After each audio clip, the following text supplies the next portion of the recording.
নতুন আসন স্বাভাবিকভাবে আমি এক সপ্তাহের মধ্যে আর কি করতে পারি? হ্যাঁ, আমরা আমি দেখেছি পায়ে যে খুবই হেঁটে চ্যালেঞ্জ ছিল যে নিজের কৃষকদের সাথে মিশেছি, আমি পায়ে হেঁটে গিয়েছি প্রতিদিন ৫ থেকে ৭ ঘন্টা, কিন্তু আমি টানা হেঁটেছি। আমার কাছে শেষের দিকে মনে হয়েছে এখন হাঁটার কোনো বিকল্প নাই।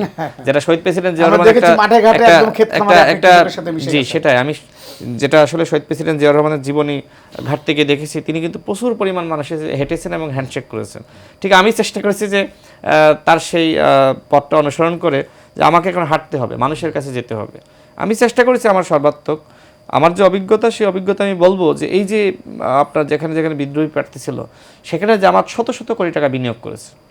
জামাত এই আসনগুলোতে টার্গেট নিয়েছে যে এই আসনগুলো যেহেতু বিএনপির মধ্যে দ্বন্দ্ব আছে, সুতরাং এই দ্বন্দ্ব কাজে লেগে আমাদেরকে জিততে হবে। আবার ওই বিএনপির যারা বিদ্রোহী প্রার্থী, তারা তো ক্ষমতার লোভে তারা ভাবছে এবারে বুঝি শেষ সুযোগ, এখন তো দলে আসার জন্য তারা তো মানে অনেকের হাত পা ধরছে শুনতেছি। আচ্ছা, এই দলে তাদেরকে কি আবারও দলে ফেরানো হবে এই বিদ্রোহীদেরকে? দেখেন, দলে যদি তাদেরকে ফেরানো হয়, সেটা তো আমাদের সাথে অবিচার করা হবে।